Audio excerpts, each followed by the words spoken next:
हाँ बच्चों, पीवाईक्यू के नेक्स्ट सीरीज में एक सवाल है आपके सामने। जेई मेंस 28 जुलाई 2022 शिफ्ट 2 के पेपर में पूछा गया था। कॉम्प्लेक्स नंबर का सवाल है। ये क्वेश्चन को देखकर बच्चे अमूमन डर जाते हैं, लेकिन मैं आपको बहुत आसान तरीका बता रहा हूँ। 3-4 मिनट का समय लगेगा। सही है, और उसको समझ लोगे तो आप एक आध मिनट के अंदर कर डालोगे इसको, जिससे मन खुश हो जाएगा। सुनना ध्यान से। जेड की वैल्यू क्या है? जेड एक कॉम्प्लेक्स नंबर है जिसकी वैल्यू है a+ib, and b does not equal to क्या, जीरो। मतलब इसका इमेजिनरी पार्ट जीरो नहीं है। B complex number satisfying z square. Equation क्या दिया गया है आपका? Z square is equal to z bar into 2 पे पावर 1 माइनस क्या, मॉड जेड। सही है, ये इक्वेशन दिया गया है।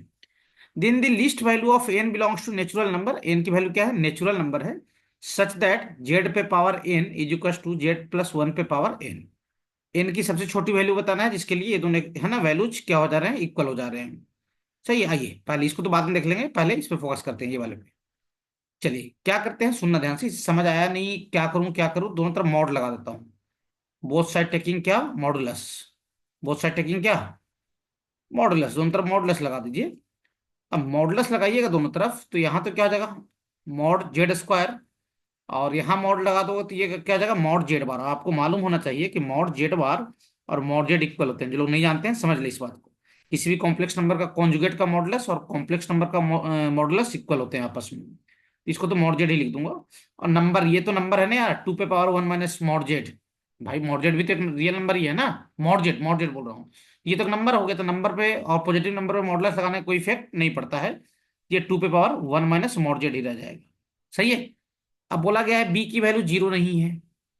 सही है, अगर बी जीरो नहीं है, बी नॉन जीरो है, तो जो मॉड जेड आएगा वो तो नॉन जीरो ही आएगा।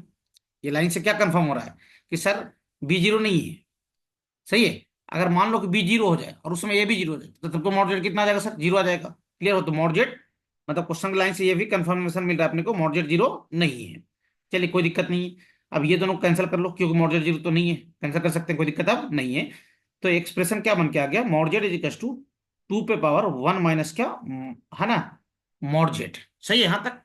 यहां तक कोई दिक्कत नहीं है। अभी यहां से थोड़ा सा आपको अक्कल लगाना था हिट एंड ट्रायल से, कि ये इक्वेशन जो है ना, only satisfied for mod z equal to क्या, 1 के लिए। सही है। सेटिस्फाइड, सुनना ध्यान से। सेटिस्फाइड फॉर क्या, मॉड जेड इक्वल टू क्या, 1। मॉड जेड की वैल्यू 1 रहेगा तभी ये सेटिस्फाइड हो पाएगा। कैसे सर? तुम सोच के देखो कि अरे यार मैं मॉडरेट की वैल्यू 1 से बड़ा रख लूं, तो 1 से बड़ा रखूंगा तो ये पावर क्या आ जाएगा, निगेटिव पावर आ जाएगा। और 2 पे पावर क्या, निगेटिव। 2 पे पावर 0 1 होता है, और 2 पे पावर निगेटिव तुम रख दिए, तो वो तो 1 से भी छोटा क्वांटिटी आ जाएगा ना। और मॉडरेट क्या बोल रहे हो, 1 बोल रहे हो। वैसे ही मॉडरेट की वैल्यू तुम रख लो कितना, क्या बोलते हो, 1 से छोटी क्वांटिटी रख लो। 1 से छोटी क्वांटिटी रखोगे मॉडरेट, तो यहाँ पे 2 पे पावर क्या आ जाएगा, 1 से बड़ा आ जाएगा। और 2 पे पावर 1 से बड़ा, तो वो मॉडरेट दो से बड़ा हो जाएगा। तो मॉडरेट की वैल्यू सिर्फ और सिर्फ कौन सेटिस्फाइड करेगा इसमें, 1 ही सेटिस्फाइड कर पाएगा। रख के चेक भी कर लो लेफ्ट राइट साइड में। ये सोचने में थोड़ा सा टफ काम था, मुझे पता है। तो मॉडरेट की वैल्यू 1 रख लीजिए, तो इधर 1 हो जाएगा। और इधर रखो तो इधर कितना हो जाएगा, 2 पे पावर 1 माइनस 1, मतलब 2 पे पावर 0, वो भी 1 हो जाएगा। तो मॉडरेट इक्वल टू 1 इस इक्वेशन क्या कर रहा है, सेटिस्फाइड कर रहा है। अब आप पढ़े होंगे कि सर मॉडरेट की वैल्यू 1 हो, मॉडरेट की वैल्यू क्या हो, 1। तो आपके सर लोग आपको पढ़ाए होंगे सर जेड बार की वैल्यू क्या होता है सर, 1/जेड हो जाता है। या फिर क्या, जेड की वैल्यू क्या होता है, 1 बाई क्या, जेड बार। पढ़े होगा ना, कि अगर मॉडरेट किसी भी कॉम्प्लेक्स नंबर का मॉडुलस 1 हो, तो उसका कॉन्जुगेट उस कॉम्प्लेक्स नंबर के रेसिप्रोकल के इक्वल हो जाता है। या फिर वो कॉम्प्लेक्स नंबर जो होता है कॉन्जुगेट के रेसिप्रोकल के इक्वल होता है। अच्छा सर जी, अब वापस आओ इक्वेशन पे, ये वाले पे जो ऊपर जो इक्वेशन है ना उस पे वापस आइए, प्लॉट के वापस आइएगा। तो क्या इक्वेशन था, ये वाला था। सही है।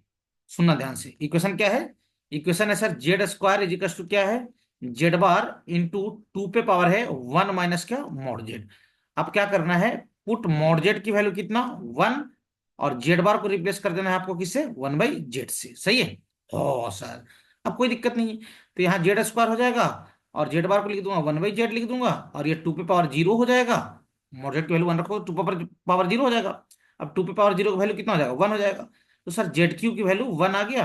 और जेड की वैल्यू कितना आ गया सर, 1 पे पावर क्या, 1/3। याद करो, क्यूब रूट ऑफ क्या, यूनिटी। अच्छा, तो ये क्यूब रूट ऑफ यूनिटी है सर जी। ये क्या है, क्यूब रूट ऑफ क्या है, यूनिटी है।